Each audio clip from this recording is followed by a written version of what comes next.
Hello दोस्तों, नमस्कार। आजकल मैं देख रहा हूँ कि बिहार शिक्षक बहाली में बहुत अभ्यर्थी लोग आक्रोशित हो चुके हैं।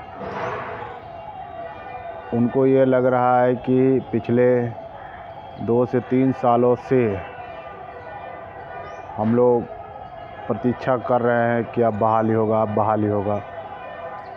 जो लोग सीटेट, एसटीईटी और बहुत सारी प्रतियोगिता परीक्षा जो शिक्षक पात्रता परीक्षा के लिए होता है, वो ऑलरेडी पास हो चुके हैं और वो बहाली के लिए अपनी नौकरी का बारी का इंतज़ार कर रहे हैं।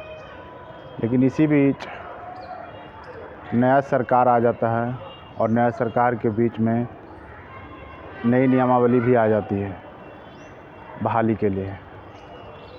तो लोग सकते में पड़ जाते हैं कि बताओ, सब कुछ है, फाइनल स्टेज पे थे और इसी बीच में एक संशोधन होकर एक बड़ा अपडेट आ जाता है। तो लोगों में बहुत ज़्यादा आक्रोश हो जाता है कि फिर से परीक्षा देना है, फिर से पास करना है, फिर से उसके बाद काउंसलिंग होगी या ज्वाइनिंग लेटर होगा, अपॉइंटमेंट लेटर होगा, वगैरह वगैरह सब। लेकिन जो लोग पास ऑलरेडी हो चुके हैं, उनको जिस सिस्टम के तहत पहले 4 लाख नियोजित शिक्षक जो बहाली किया गया, उसी के अनुसार 4 लाख शिक्षक के साथ और जो भी लोग पास आउट हैं तो उनको भी मतलब बहाली ले लेना चाहिए। और जो नए प्रतियोगिता परीक्षा हो, उसमें किस तरह का प्रतियोगिता परीक्षा ना हो, बल्कि डायरेक्ट आयोग के तरफ से ही लिया जाए, चाहे वो बीपीएससी हो, बिहार कर्मचारी चयन आयोग हो, या किसी भी तरह की प्रतियोगिता परीक्षा जो कंडक्ट करवाते हैं कोई भी, उनके तहत। क्योंकि ये लोग आशा लेके ये बैठे हुए हैं और फिर से अगर मान लीजिए कि इनको फिर से तैयारी करना पड़े और फिर से है जो कि शिक्षक बहाली की प्रतियोगिता परीक्षा देना पड़े, फिर कब होगा, इस तरह से टाइम पर टाइम चला जाता है। लोगों की ज़िंदगी के साथ बहुत खिलवाड़ किया जा रहा है। मतलब कोई समय सीमा निर्धारित नहीं है कि कब तक बहाली हो जाएगी, कितना दिन में परीक्षा हो जाएगा, ऐसी कोई चीज़ नहीं है। लोग बस सिर्फ उनके पीछे लगे पड़े हैं कि अब हो जाएगा, अब हो जाएगा, अब हो जाएगा। आखिर ये सिस्टम हमेशा लेट ही क्यों चलता है और ये सिस्टम के ज़िम्मेदार कौन है? तब इलेक्शन आता है तो इलेक्शन टाइम पर हो जाता है, लेकिन एक शिक्षक बहाली जो है कभी समय पर नहीं होता है। इसका ज़िम्मेदार कौन है? या तो बिहार प्रशासनिक सेवा है, या जो सरकार चला रहे हैं, जो नेता हैं, मंत्री हैं, वो कौन है ज़िम्मेदार? आज के नौजवानों के साथ अगर ज़िंदगी से खिलवाड़ कर रहा है तो ये बहुत बड़ी असहनीय बात वाली बात है। देखिए, और एक चीज़ और होता है कि बहुत सारे लोग मतलब मार्क्स बेसिस पर बहाल तो हो जाते हैं काउंसलिंग में अच्छे नंबर पर, कि ज़्यादा जिनका नंबर है उनको मतलब पहले हायर किया जाएगा। लेकिन कोई ज़रूरी नहीं होता है कि जिनको ज़्यादा नंबर है वो टैलेंटेड टीचर ही होते हैं। बहुत लोग ऐसे भी होते हैं जो कि पैसे और स्कॉलर के बल पर वो सर्टिफिकेट्स, जो डिग्री सर्टिफिकेट्स है और ट्रेनिंग सर्टिफिकेट्स है वो ले आते हैं। लेकिन क्या आप ज़रा सोच के बताइए आप लोग, क्या इससे क्वालिटी एजुकेशन आ सकता है? नहीं आ सकता ना।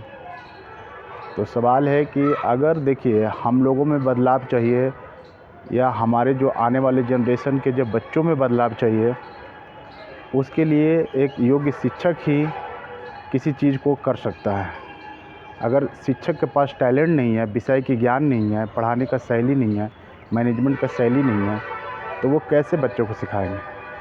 क्योंकि आप ज़रा सोचिए कि अगर आज भी सरकारी विद्यालयों में अगर क्वालिटी एजुकेशन हो रहा है तो ऑब्वियसली बात है इतना कोचिंग इंस्टीट्यूट नहीं पनपते हैं। क्योंकि हम लोग भी जैसे आदमी सरकारी स्कूल में ही पढ़े हैं, लेकिन वहाँ पे उस समय जो शिक्षक थे वो पढ़ के आते थे पढ़ाने के लिए, और जिनको जो शिक्षक योग्य थे, जिनको काफ़ी नॉलेज था, उनके लिए तो ठीक है, और जो ना भी थे वो भी पढ़ के आते थे कि अगले दिन स्कूल में हमें क्या पढ़ाना है बच्चों को। एक दिन पहले प्लानिंग करके पूरी एजेंडा लेकर आते थे। तो इस तरह से अब नियोजित शिक्षक में ये चीज़ नहीं रहा। टीचर लोग पढ़ना ही नहीं चाहते, ना पढ़ना चाहेंगे। अब आप पढ़िएगा नहीं तो आप क्या पढ़ाइएगा बच्चे को? तब खुद नहीं आप कह रहे हैं कि हम एग्ज़ाम नहीं पास करेंगे आयोग के द्वारा जो होगा, तो इसका मतलब है कि आप मेहनत नहीं करते हैं, आप पढ़ते नहीं हैं। तो पढ़ते नहीं हैं तो पढ़ाइएगा क्या? कुछ नहीं पढ़ा सकते। अब बच्चा कैसे पास हो रहा है स्कूल में, कैसे रेगुलर क्लास चल रहा है, क्योंकि बिहार सरकार के सामने यह भी लोगों के साथ क्वेश्चन उठ रहा है कि जब पूरे स्कूल में सारे विषयवार शिक्षक भी नहीं हैं, तो फिर भी बच्चे इतना पास कैसे हो रहे हैं और कैसे आ रहे हैं? इसका मतलब है कि रिज़ल्ट के साथ भी धोखाधड़ी किया जा रहा होगा। तो देखिए, कहीं न कहीं योग्य शिक्षक अगर चाहिए और टैलेंटेड टीचर चाहिए, तभी विद्यालय में बच्चों की क्वालिटी एजुकेशन अच्छा होगा, बेहतर होगा। और जो शिक्षक के पास नॉलेज है, हम नहीं समझते हैं कि उनको पास करना इतना कोई कठिन होगा।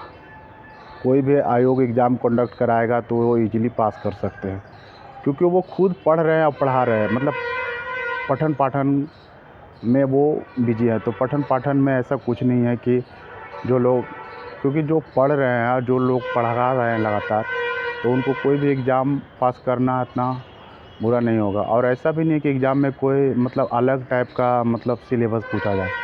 ऑब्वियसली बात है, जिसमें आपको ज्ञान है और एक बच्चों को कंट्रोल करने के लिए जो मैनेजमेंट है या मतलब बेसिक नॉलेज क्या होना चाहिए एक शिक्षक की, वो सबसे रिलेटेड पूछेगा। तो हमें नहीं लगता है या लोगों को नहीं लगता है कि पास करने में कोई एतराज़ हो। ये आक्रोश या नेतागिरी वही लोग कर रहे हैं जो पढ़ाने में अव्वल नहीं है, सक्षम नहीं है, सिर्फ उनको राजनीति करना है नियोजित टीचर के ऊपर। और ऐसे भी सरकार ने एकदम क्लियर स्टैंड रखा है कि जो लोग मतलब 60 वर्ष की अवधि तक अगर नियोजित टीचर के रूप में सेवा देना चाहते हैं तो वो दे सकते हैं, लेकिन जिनको फुल टाइम रेगुलर वेतनमान बनना है तो उनको परीक्षा पास करना पड़ेगा, और परीक्षा पास करने के बाद ही उनको रेगुलर वेतनमान किया जाएगा। पहले कैसे किया जाएगा? तो ऐसा नहीं है, आप उनके ऊपर मेहनत कीजिए। आप शिक्षक हैं और शिक्षक जो होता है समाज का सबसे बड़ा गुरु होता है। अगर समाज बनता है या बिगड़ता है तो शिक्षकों की वजह से ही। इसीलिए शिक्षकों में क्वालिटी एजुकेशन होना चाहिए, टैलेंटेड होना चाहिए। अगर वो शिक्षक ही टैलेंट रहेंगे तभी बच्चे भी टैलेंटेड निकलेंगे, नहीं तो बच्चे भी शिक्षक की तरह ही कमज़ोर निकलेंगे। तो आप लोग आंदोलन रखिए, अपना बात रखिए, मुद्दा रखिए सरकार के सामने, लेकिन सही ढंग से बैठकर अपने तरीके से आक्रोश नहीं कीजिए, किसी भी तरह की जल्दबाजी नहीं कीजिए, कानून को हाथ में नहीं लीजिए, आराम से रखिए, क्योंकि आपकी बातें सरकार भी सुनेगी। लेकिन सरकार ने तो अपने तरफ से स्टंट एकदम क्लियरली कह दिया है, सही कह दिया, लेकिन फिर भी आप लोग अपना तरफ से बात रखने की कोशिश कीजिए। जो भी आप लोग का मांग है वो सरकार शायद मानेगी ही, क्योंकि इलेक्शन है, तो इलेक्शन के समय बात मानेंगे। धन्यवाद।